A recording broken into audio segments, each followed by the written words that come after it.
Hello, East Cleveland family. My name is Travell Harp, Executive Director of NOAA. NOAA is a community development corporation based right here in the community of East Cleveland. Now, like many of you, I moved back to East Cleveland because I saw its potential and wanted to be a part of its revitalization. I believe that the pathway for the potential that we all see is through economic development. And when I say economic development, I mean responsible economic development. So when you look at the presentation, just know that the information presented is presented out of the spirit of love and truth. We want to be able to get the information out to people so that they can make informed decisions on how we move forward in our community. And remember, we're one community, one East Cleveland. Thank you so much and God bless.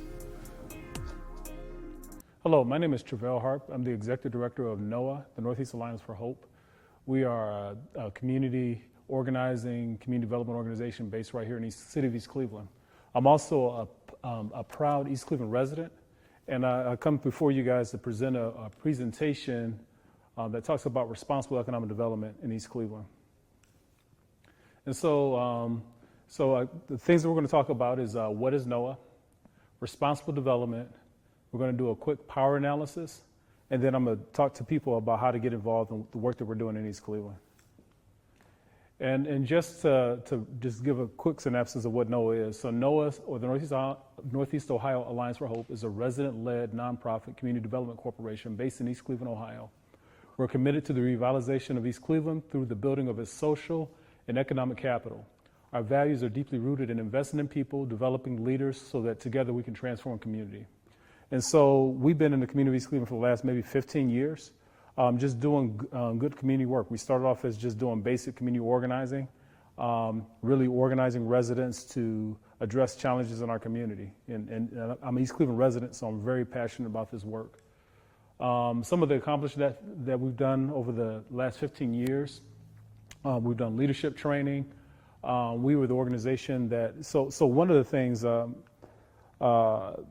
that I think that we kind of really try to put forward is to really create a learning culture in the community of East Cleveland.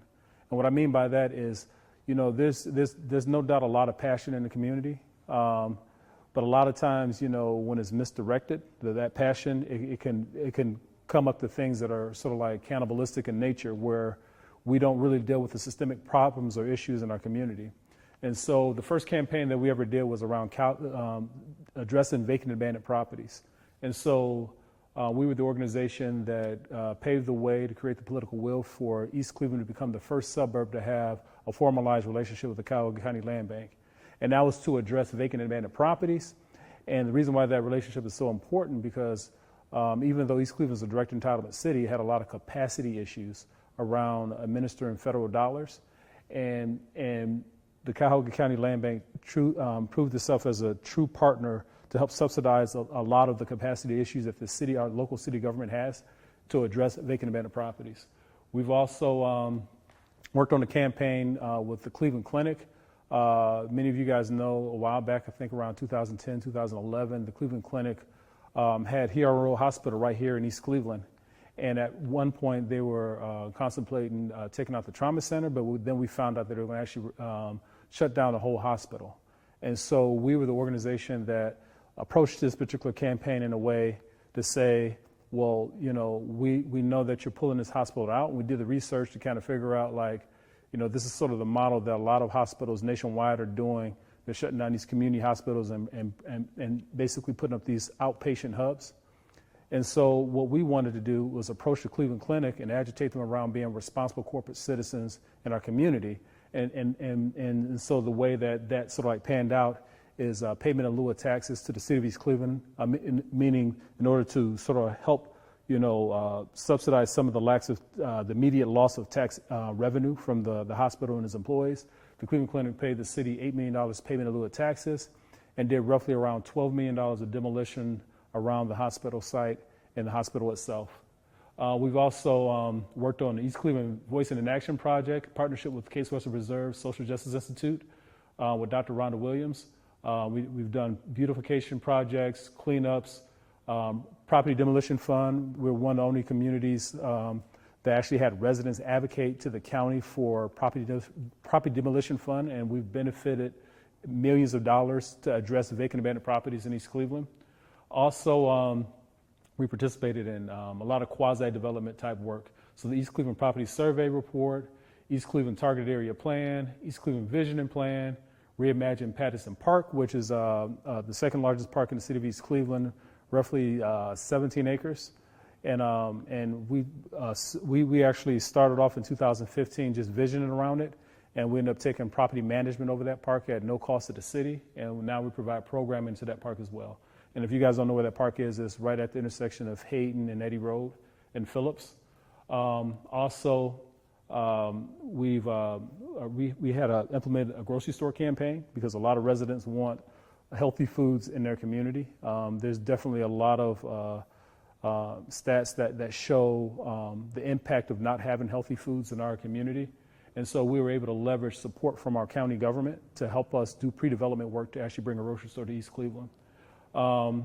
We did a lot of COVID response, including, working with the administration to do testing, working with the County Board of Health and the Salvation Army and administration to do vaccination clinics, and also the Cleveland Clinic as well.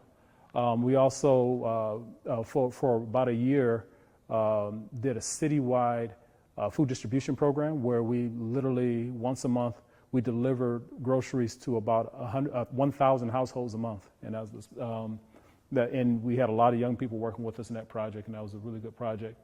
We've also done candidates forums, GOTV efforts, community organizing, neighborhood groups, youth engagement, movie in a park, and gospel fest. And so those are just some of the things that we've done over the time, just to let you guys know our commitment to the community of East Cleveland, and that we're committed. We're not just a fly-by-night organization. We have a lot of roots, and we've been really working for the revitalization of our community.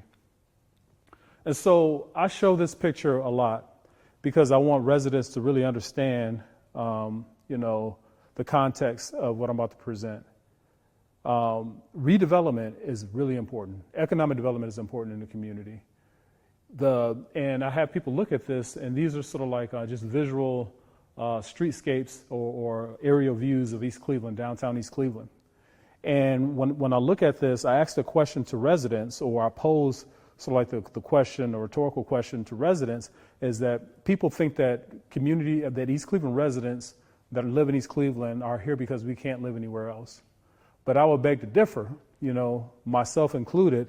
A lot of us chose to be here. And we chose to be here not necessarily because of the amenities that we have right now, because let's just be real, we face a lot of challenges in East Cleveland, right? There's a lot of things that needs to be done, everything. In fact, in a lot of ways, we subsidize those challenges with our own pocket. Many of us cut grass that don't belong to us, pick up trash that don't belong to us, fix up properties that don't belong to us and everything, even subsidize city services because of some of the fiscal constraints that our local government has. But we're here because of what we anticipate, right? Because we know the history of East Cleveland. When it was conceived back in 1911, it was predominantly white, as a matter of fact, all white, no black people here. And then, as it crept up, up through the years, I think around the 1950s, it was less than 1 or 2% non-white that lived in East Cleveland. And then it racially transitioned. And that integration of black people actually wanting to have opportunity and live in a community that was beautiful and that had really nice aesthetics and had everything that you need. People wanted opportunity. And so between the 1950s and 1960s, it began to resegregate. And so until it became predominantly African American. But with that being said, it endured a lot of different challenges, right? And so some of those challenges that we see is, vacant abandoned properties, a drop in property values. There was some corruption in government that happened over through the years that resulted in things like really high water bills and you name it, all the way down to the businesses that began to occupy East Cleveland that began to draw from, just basically pillage and just by the nature of those types of businesses lower our property values. And so we endured a lot, but many people have moved back to East Cleveland, live in East Cleveland, own homes in East Cleveland, are proud to say they're East Cleveland residents because they could see a vision for the future. They know that there's some things that are coming back and and with the hopes that we live long enough to actually, enjoy those benefits of revitalized East Cleveland. And so that's basically where I want people to be at, because understanding that what we vision for the community of East Cleveland, that anticipation that we have is, in my opinion, the pathway to that is economic development. And so if we're here as a community and we're pushing for this and we're hoping for this, then it's important for us to actually be a part of that battle to make sure that development happens in a responsible way that's happening in alignment to our values. So I show this particular slide right here because this is a part of a presentation I've given several years ago, right before, it was right after the recall of Mayor Norton. Mayor Brandon King takes office, and it's right before his reelection. And the administration comes to me as a CDC and says, hey, we have this group called the Experion Group that we want you to introduce to the community as a master developer for 27 acres. And those 27 acres are so if you're coming down Euclid Avenue adjacent, right next to, coming from University Circle, from Lakeview to Wadena and everything, and then from Euclid to Terrace, that's the first targeted area that we've been sort of really trying to put ourselves in a position to redevelop. But long story short, I gave the presentation. I gave a historical perspective of East Cleveland, of how we got in the situation that we're in, why development is important, what's the responsibility for residents, but more importantly, what's the responsibility for partners that come into the community, because we expect that there be some reciprocity. In other words, the type of development that happens in East Cleveland should actually benefit East Cleveland residents too. It should also have built-in pathways for economic elevation for residents and that kind of thing. And so the administration asked me to introduce the Experion Group. And one of the things that happened is some value sort of rose up out of that, right? It was a minority-owned private firm. It was an Ethiopian couple that started off building pharmacies, and they've done some other things. They've already demonstrated they can do things because on a corner of Superior and Euclid, they built the Villa, which is now DTLR. And then also, I don't know if you guys remember White Castle back in the day, but they changed that to Teriyaki Express, and then they had some other investments, Lake Park Towers in Midtown. And so this was something that the community was like, wow, development is actually going to happen in East Cleveland. And, all the things, all the notions around the types of partners that we have, the fact that we're looking at, minority-owned firms and that kind of thing too, and that they understand community benefit, all these different types of things. But I brought this slide up to also demonstrate that the administration, our local government, understood the value of being transparent. And that became an established standard that we all begin to expect and so hope to say, okay, this is the standard that we have when we have partners in the community, that these partners are vetted by the community, that it's a transparent process, and that is a credible partner. And so, but I'm gonna tell you, and this doesn't make me happy to actually bring this type of information to the community, but I feel that the more educated we are about what's going on, the more that we can actually get up to actually address those issues, address those challenges, and stand up and make sure our voice is heard. And so after the election, time goes by, and I asked about hey, what happened to Experion? I didn't get really an explanation from the administration. I called Experion Group, and there wasn't really taking calls from East Cleveland. And so, I felt a little bit used in a sense, because we was able to carry this information out to residents, but there was no backup. There was no effort to sort of update us again about what happened with this relationship. And it was a Zoom call because it was during COVID, and I can remember the chief of staff, Michael Smetley, getting on the call, and he's explaining to the group about some things that the administration has been working on, right? And so he talks about this group called Uplift Ohio, which is a nonprofit that's doing a lot of great work in the community of East Cleveland. He also mentioned that this organization, the administration, was helping do land assembly, and that that basically that they were helping them create a Lebanese credit union, and they wanted to really create a pathway for the Lebanese community to come to the community of East Cleveland. And so in that particular call, I asked the question. I said, because I hadn't heard of Uplift Ohio, especially functioning in that capacity, because especially since NOAA's supposed to be the CDC in the community. And so I asked the question. I said, okay, so can you tell us the principles, who are the principals of Uplift Ohio? And immediately I saw a camera go off and the chief of staff's mic muted, and the mayor changed the subject. And then they came back around and basically said, hey, we'll tell you about it later. Well, let's say they never did. And so I began to do my own research. And so I looked up Uplift Ohio, and I found out that the two statutory agents for Uplift Ohio are Malik Abode and Faiz Abode. I said, okay. So put that in the parking lot just to think about, right? And then I looked to see the address that they were registered at. And the address is 13609 Euclid Avenue. And so if you guys want to take a pause and kind of like guess where that's at, so I'll relieve it for you. And so that's right on Euclid Avenue, right in East Cleveland, the old Pizza Hut, which is Nemo's now. So this nonprofit that's doing all this great work in the community of East Cleveland that the residents don't know about, I mean, until I told you guys, right, is based and housed right out of Nemo's liquor store. Now, I don't know about you, but I feel some kind of way about that, because I don't think that that's, representative of what the community would want had they known about that, had they known the city was actually working with them to do land assembly within our community. I mean, because, quite frankly, I look at that particular business as a destabilizing entity in our community that draws from our property value, and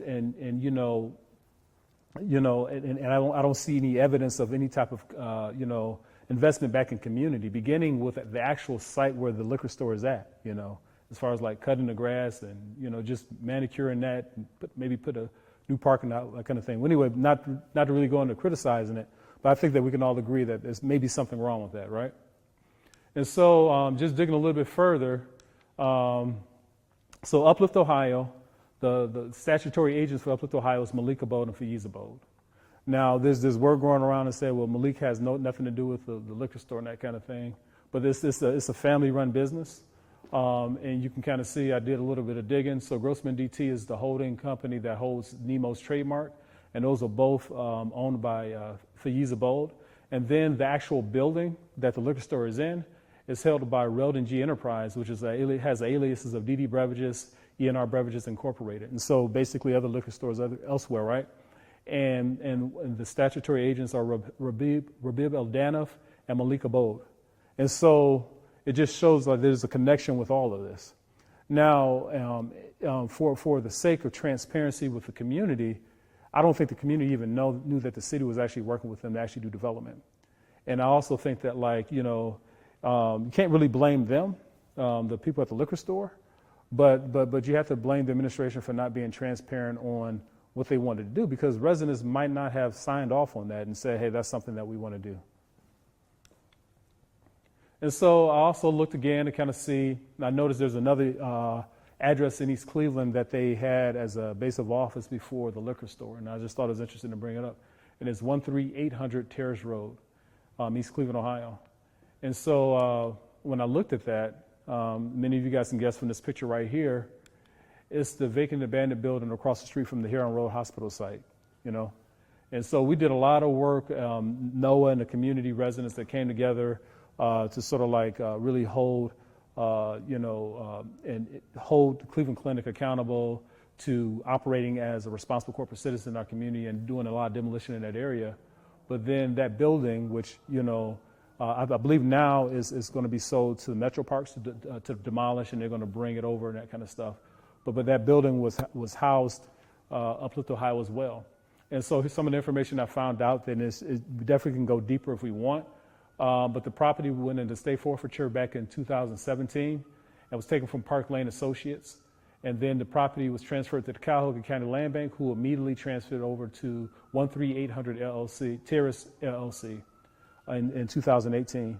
Now, when you look and see what the people that make up that particular LLC is it's a group of other LLCs, so it takes a lot more research to kind of dig through to see who are the people behind that LLC. But I thought it was relevant information to bring up. And so the second thing I did, and mind you, if you actually look for the website, it's probably not up now, but it's a good thing I did screenshots. And so I did a web search for Uplift Ohio, see if they had a website. And ironically, I was surprised because the address is 13308 Euclid Avenue. And the reason why I'm surprised is that's the building that Noah's in. And full disclosure, Mayor King and his family owns that building. And we have been renting there since before he became a public official. But I promise you, I go to work every day. I haven't seen Uplift Ohio operate as a business in that building. And so I thought that was weird. And so when I began to look at the mission, established in the heart of East Cleveland, the purpose of Uplift Ohio is to bring tools of community development and faith together in a seamless collaborative effort of neighborhood improvement to serve communities of Cuyahoga County and all other counties in the state of Ohio, United States. To educate and advocate for the economically disadvantaged. We take the whole person approach to this goal with the focus of improving and enriching the physical environment, mental, social, and health of our community. Educate general public around community development opportunities important for neighborhood collaboration. Engage community stakeholders in collaboration and building activities to address development issues, et cetera, et cetera. Civic engagement I see in there. And so basically almost the same thing that Noah's doing. Whatever Noah's doing, that's what they say they're doing, right? And then also realized that they're actually been offered a grant with CARES Act dollars to administer a grant program to other businesses and that kind of thing. And so I saw that on the website. Some more information to provide East Cleveland businesses with training, assistance in the form of these like $1,000 grants. It's something that a CDC would do, right? And so, and the reason why I bring this up is because it's a lot of contrast between what the community knows Noah to do and then who the administration is actually working with. Because I believe the last mayoral campaign, there's a lot of like, claims that, hey, we're working with Noah as a CDC, we're going to do this, we're going to do that, but they're not working with us, they're working with Ohio.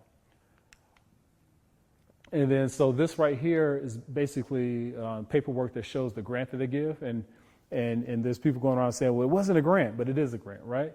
This agreement regarding administration as a subrecipient of the COVID-19 grant award is entered in as of 24th of the day of November 2020. And so the amount is actually $49,000. It says it down here, which is right under the threshold before they have to go before council. So this means that the mayor did this himself. And so now it comes to this particular building, right?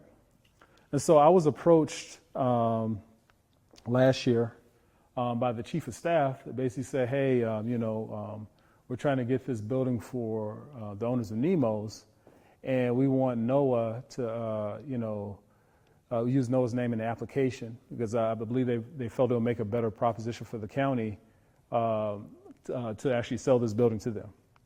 And so the question I asked was, do you think the community would support the owners of Nemo's, purchasing and acquiring like such a, an important asset right along the Euclid corridor, and the administration helping them and everything? And he basically said no.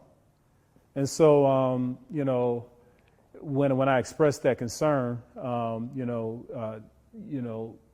basically he didn't come back, that kind of stuff. So I began to do my own research, raise a little bit of money, was able to find resources to not only hire an outside firm to help us do like a facilities analysis and a feasibility study for the building, but actually to leverage financing to purchase the building ourselves.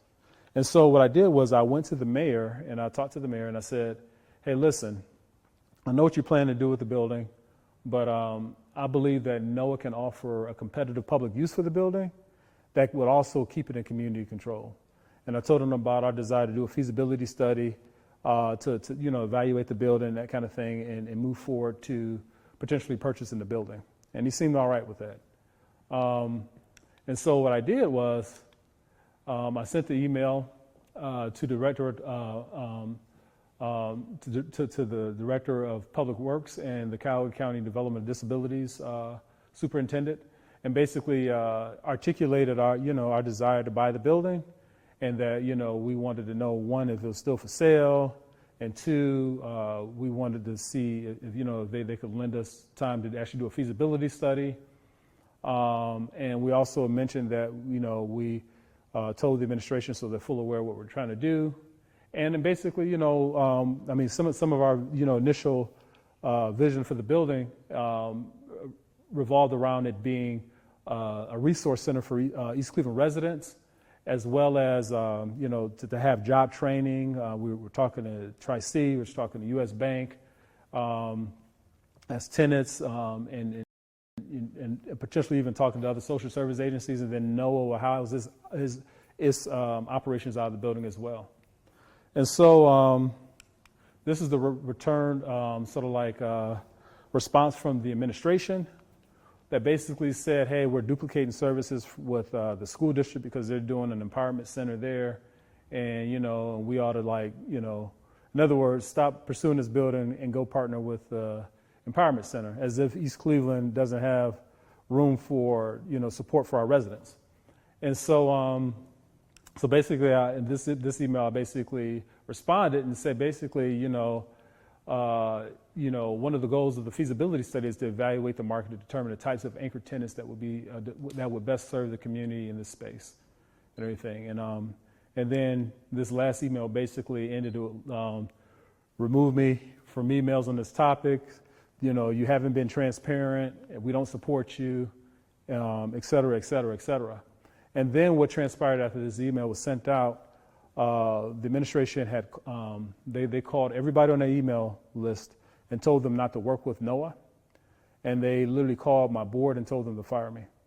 And I have reason to believe they've called even funders and told them that, hey, don't support them because we're not working with them anymore.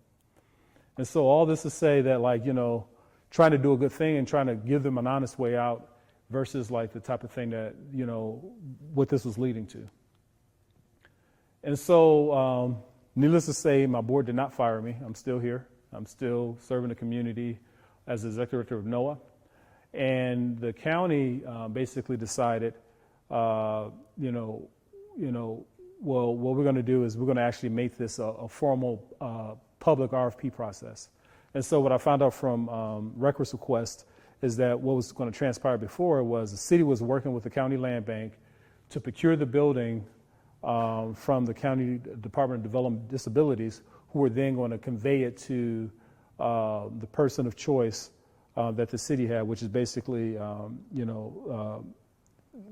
is different corporate structures that I'll show you guys later, but basically the owners of Nemo's. And so this is the proposal request that came out, I believe, back in November of 2021. And this is how it was weighted.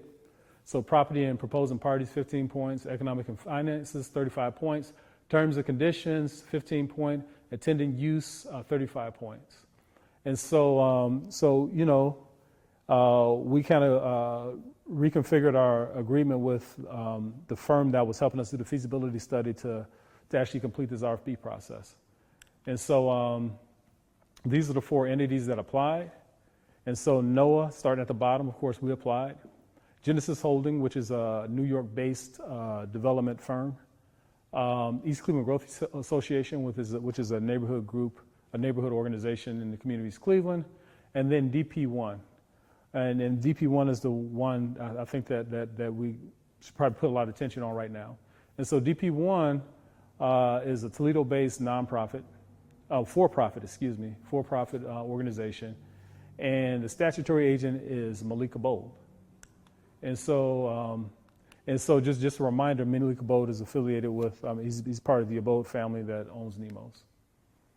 And so we were, I think, back in February of 2022, we received this letter from the scoring committee. And just to explain how the scoring committee works, so it's basically a bunch of county employees that evaluate the RFPs, and then they select one to make a recommendation to county council. And then county council has the final say.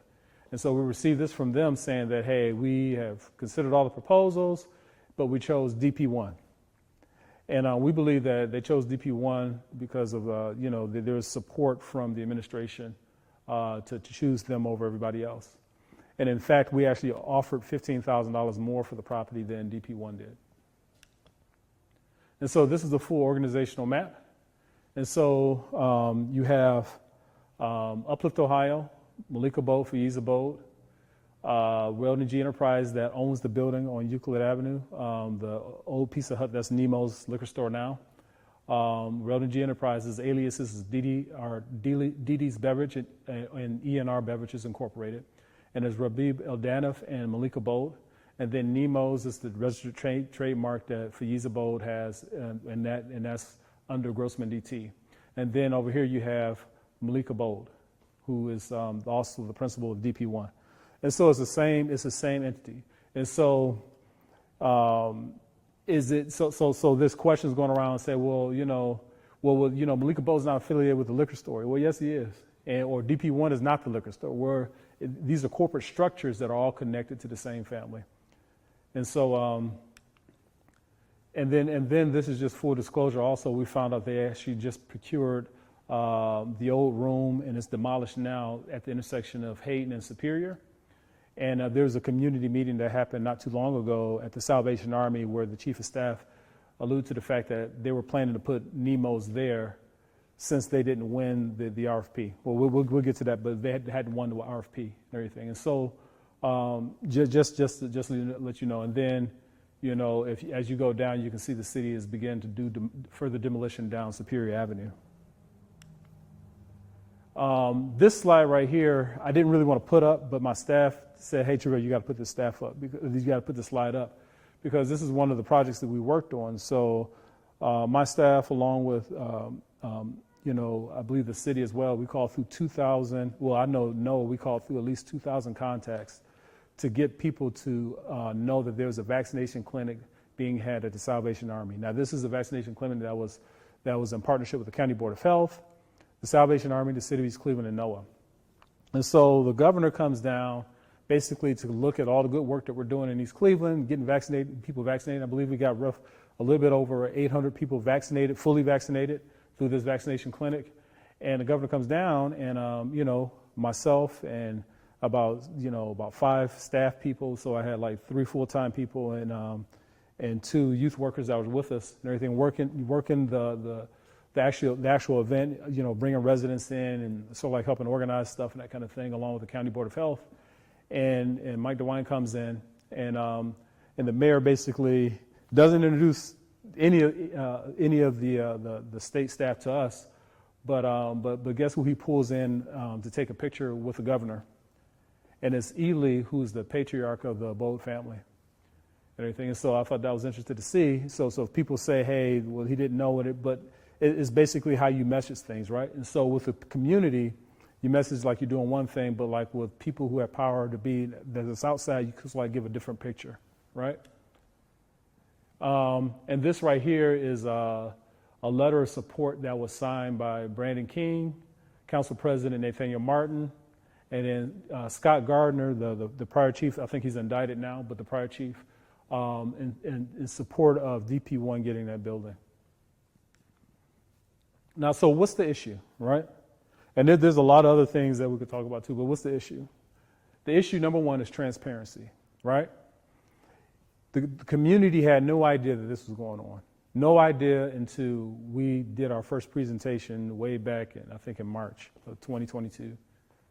Actually 2022. There was no community input about the quality, of like, okay, what type of partners that we having, should there be some community input on who the partners are and actually what they're trying to build, because nobody knows, right? We need a citywide master plan, or in East Cleveland's case, the city of Cleveland. So doing a master plan for the city of Cleveland would be like, a huge undertaking, because the city of Cleveland is huge. But one ward or one neighborhood in the city of Cleveland is equivalent to East Cleveland, because we're only 3 square miles. And so it'll be equivalent to like a neighborhood plan, but a master plan, right? And then a vision for development centered around community values and credible partners. Now understand this statement I'm saying right here. It says, It is our goal to advocate for responsible development in the community of East Cleveland. To that end, development should be transparent, invite community input, align with community values, and prioritize community benefit. That's all we're really fighting for, right? And we think that it should be transparent, and we think that the elected officials that we elect and put in office should care enough about the interests of the community to have our interests at heart. But you really can't hear that if you don't, vet these things with the community, right? And so this is part of like a petition drive that we did through this first phase of the RFP. That basically says, we, the undersigned of the city residents of East Cleveland, wish to bring to your attention the following. The City of East Cleveland administration is advocating for the sale of the former East Cleveland Adult Activity Center located at 13231 Euclid Avenue to DP1. The principals of DP1 are affiliation with Nemo's liquor store located in the City of East Cleveland. Nemo's liquor store has been doing business within the City of East Cleveland for the last 30 years. Within that time, they have not demonstrated any significant investment in our neighborhoods or upkeep of their place of business. It is unusual that the administration has supported DP1 with the full weight of the city, funding, and its resources to acquire key properties in the City of East Cleveland. The City of East Cleveland has not vetted this relationship with the community, and the City of East Cleveland has not been transparent with the vision for development for the City of East Cleveland. We consider DP1 and its affiliate Nemo's Liquor Store to be a destabilizing entity in our community. Therefore, we do not condone the sale of 13231 to Euclid Avenue to DP1. And so I think that's something that we can all agree on, right? But the campaign goes a little bit further than that because we were successful in stopping the sale to DP1, right? That was the first go round, right? And so the first thing on the petition request was to reject the recommendation to sell the former East Cleveland Adult Activity Center located at 13231 to DP1. But the second two bullet points are something, the second and third bullet point is something that we have to stay on, right? So the City of East Cleveland submit to a citywide master planning process that establishes a framework of how development should happen. This plan should be centered around community input, define community benefit, and align with community values. That's important because, in East Cleveland, it shouldn't be one or two people making development decisions in our community, right? There's a lot of things that's wrong with that particular thing. And it opens, those particular persons up to, doing things that are unethical or maybe not in alignment with what the community wants to do. And not only that, but like we actually need a roadmap because I don't know about you, but the community that you live in, that you have sacrificed for on behalf of, under the notion that we're one day going to be revitalized, don't you want to have a say in that process? And then the last thing is the City of East Cleveland to work with NOAA to develop a process to vet key development decisions within the City of East Cleveland in the community at large. And so we need a process of like, okay, these are the things that we need to make sure that not only residents know, but like other stakeholders like the schools and the library and RTA and Phoenix Investments that just bought the Nila Park. We need to get all our stakeholders around the table so that we know what we're doing, so that we're actually planning this thing out, that kind of stuff. And so that seems like legitimate request, right? Right? You can speak back to me. So these are some of the things that we've done to date. Starting at the bottom,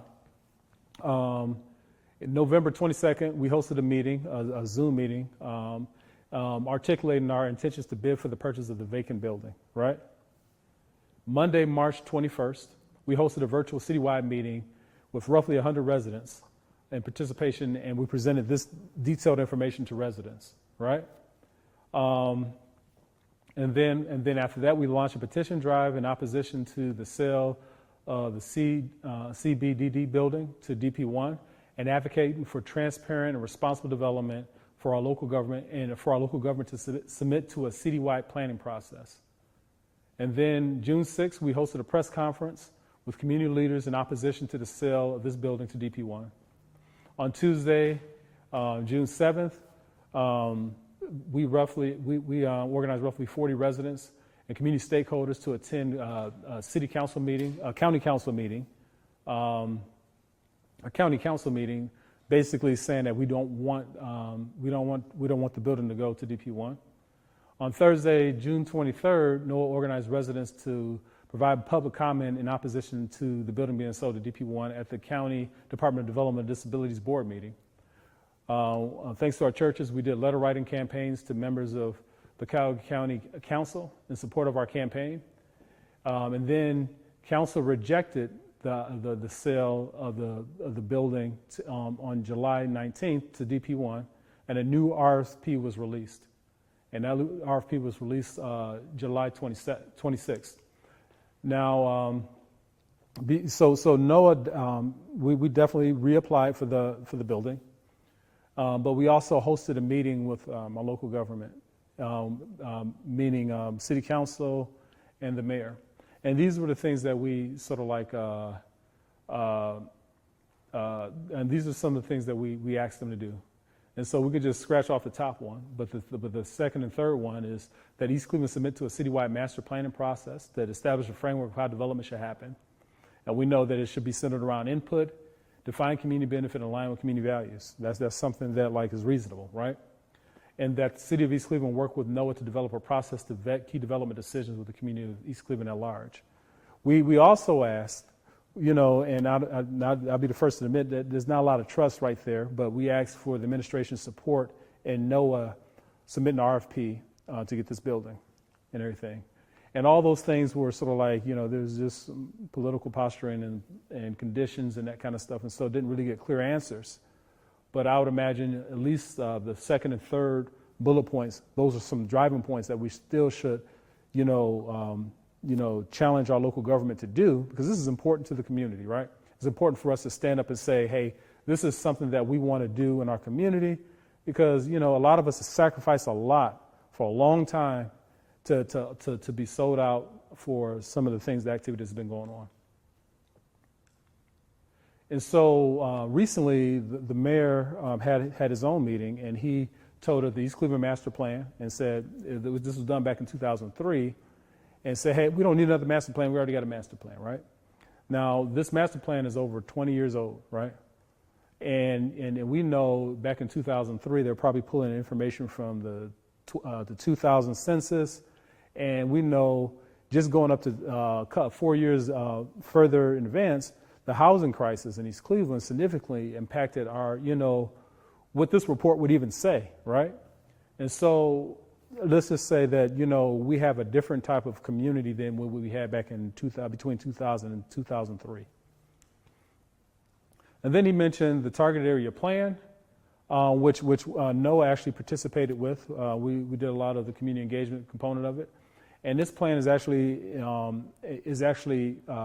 being implemented as we speak and everything. But this is for a targeted area within the community of East Cleveland. And so if you guys don't know, the Cuyahoga County Land Bank is operating as a master developer for the 27 acres between Lakeview and Wadena. And they just broke ground on tearing down a building. I guess their first thing is going to do Mickey's, and they're going to do a few houses to kind of like, get the market up and that kind of stuff, and then they're going to go for it from there. And they receive money from the city of East Cleveland or some of our ARPA dollars. I think, I don't want to quote how much because it's in the millions. I think it's about between 2 to 4 million. And then they receive some money from the county as well. But that's for a specific neighborhood, right? And then there's the East Cleveland Vision Project, which NOAA also participated with, and we really tried to really push and encourage community involvement within this particular project. And basically this was touted as, hey, we just did a vision plan. We don't have to do any more master planning process. But I want to break this down for residents so they understand what this vision plan actually says. And so with it, reading through the recommendations, right? Right up here, the first recommendation in the plan basically says, establish a physical development plan that can guide future land use and development. East Cleveland should complete a land use plan as soon as possible to ensure that the future development is consistent with established goals, objectives, and citizens' interest.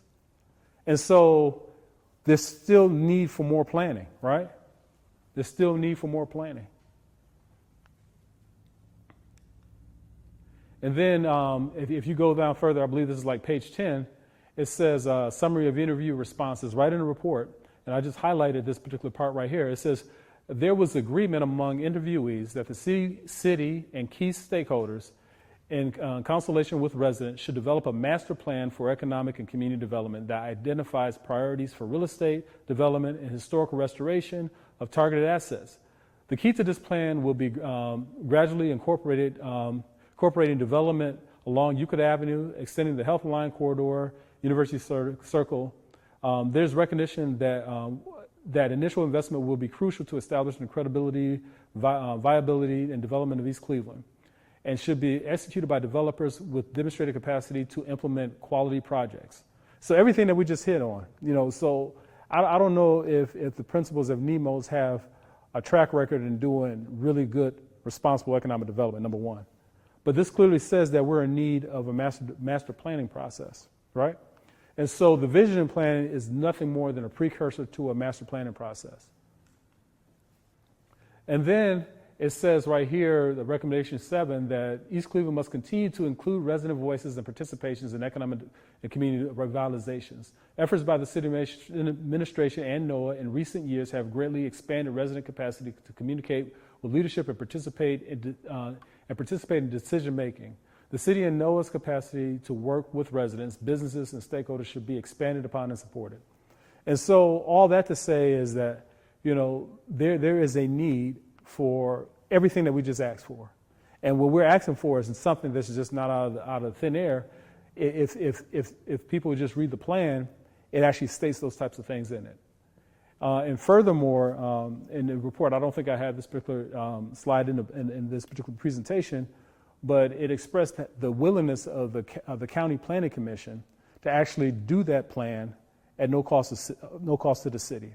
All the city has to do is have the desire to do it. And so the things that we're asking for are not like bizarre or unusual or unreasonable.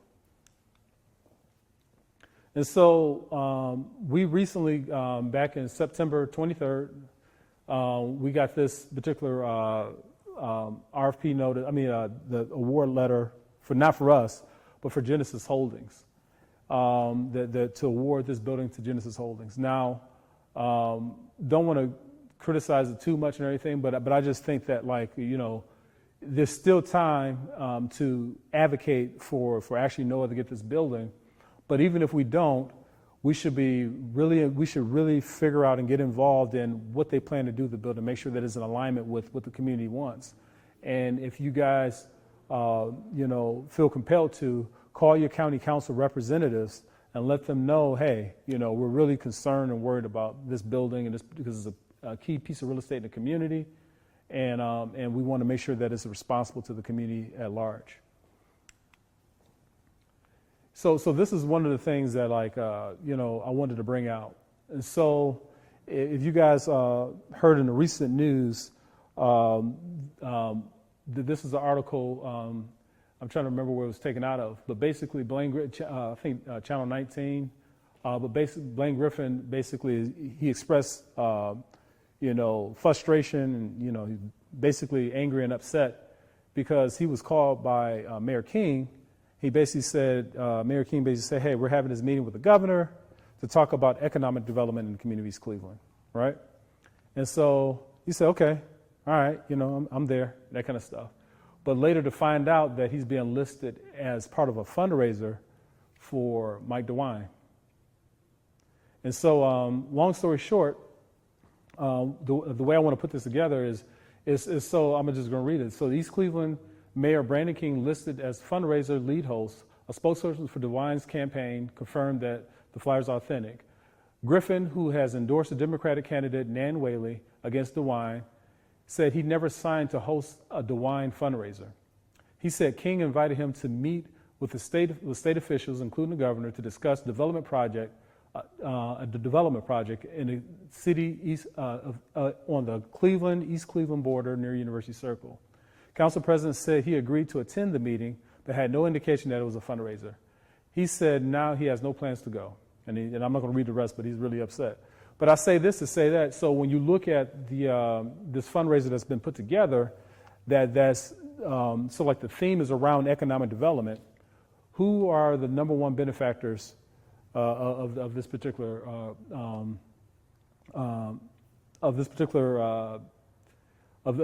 fundraiser? And you see Elia Bode, Ryan Abode and Salim Abode, Jacob Abode, who I would guess, are put in a very good position in front of the governor to support the development work. And residents, I believe, were sort of like invited to this particular, residents, I believe, were invited to this particular event, not necessarily knowing that, it was designed to sort of like prop up the Abode family around development in East Cleveland with the governor. And so what do we have here, right? And so what I have demonstrated here is, the three sectors of sort of like the public arena, right? Of the public sector, right? And so we have corporate businesses and government, right? Who constantly interact and they make decisions about the way we live and that kind of stuff.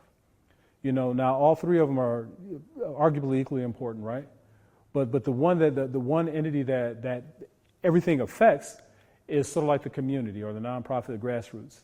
And they're typically the most disorganized, right? Rarely at the table when decisions are made. And this is a classic sort of example, of that taking place. And so there's something to be said that we need to do something about, getting at the table. And so the question to consider is, who benefits from what's going on, right? And so what I'm trying to say, there's always a tension between our self-interest and their self-interest, right? And so our self-interest as far as like the community and what we're told and what we think that we're at the table and that kind of stuff versus what's actually happening in the community. And so one of the things that, I'm compelled to do, and I hope it's definitely cost me a lot to have this type of integrity to talk about this type of thing that's going on in the community. But I really believe that we have to expose this tension so that we can do something about it, right? And so this is the reality of how public decisions are made. Public decisions are not made by public decision makers. They're made by whoever has the power to compel public decision makers, and that's donors, corporations, and the wealthy, right? Do you see your name in there? Public decisions are not made based on merit, common sense, or interest of the public. Public decisions aren't based on a person liking you. And so, even like the notion of, well, if I get the mayor to like me, if he calls me by the first name or this particular public official, that kind of thing, maybe they're going to make a decision that's in my interest, based on my interest or based on community interest. And that's not necessarily the case. Public decisions are not made, that do not get made in public. These decisions get made behind closed doors by people who have the power to make those decisions. And if you're not behind those closed doors making those decisions, then it's not you, right? And so, so this campaign around responsible economic development, this is something that we really need to, really think through to understand that this is a battle of the type of East Cleveland that we all want, right? And so there's a tension between our self-interest and their self-interest. And strategic campaigns, the campaign that we have right now, live in that tension. And we take action to get the world to act according to our self-interest. And we expose the conflict. Now, this is something that, because a lot of people, agree, hey, this is dirty, this is bad, what's going on, there's no transparency, there's a lot of misinformation and basically people not telling the truth, but maybe we shouldn't do anything because it's going to expose conflict, right? Well, we didn't create the conflict. We're exposing the conflict. And so in essence, we shouldn't feel guilty about exposing the conflict, because if we don't expose the conflicts, all we do is we basically turn ourselves over to the interest that's not in our interest. And so I say all that to say we need people to get involved. Have a QR code. Basically, if you want to get involved, the top thing that we're actually working on is responsible development. I believe that this is going to be a fight that we're going to have continuously as we look forward to the East Cleveland that we all want. And so that means that we have to fight for it. But also neighborhood organizing, we're going to still do community and police relations, illegal dumping, get out to vote, quality grocery store campaign, youth and parent engagement, and community events. And so if you want to get involved with NOAA, just hit that QR code, fill out that survey, and we'll get to you. Thank you so much. I pray that the information presented was was beneficial to you as it was to me. It costs a lot to have integrity, to actually present truth, but I know that if we operate based on truth, that we can collectively work together to realize East Cleveland that we all know is possible. If you want to get involved, there's a QR code at the bottom of the screen. Just click that code and you can register with SurveyMonkey and get involved. Thank you so much, and remember, we're one community, one East Cleveland. God bless.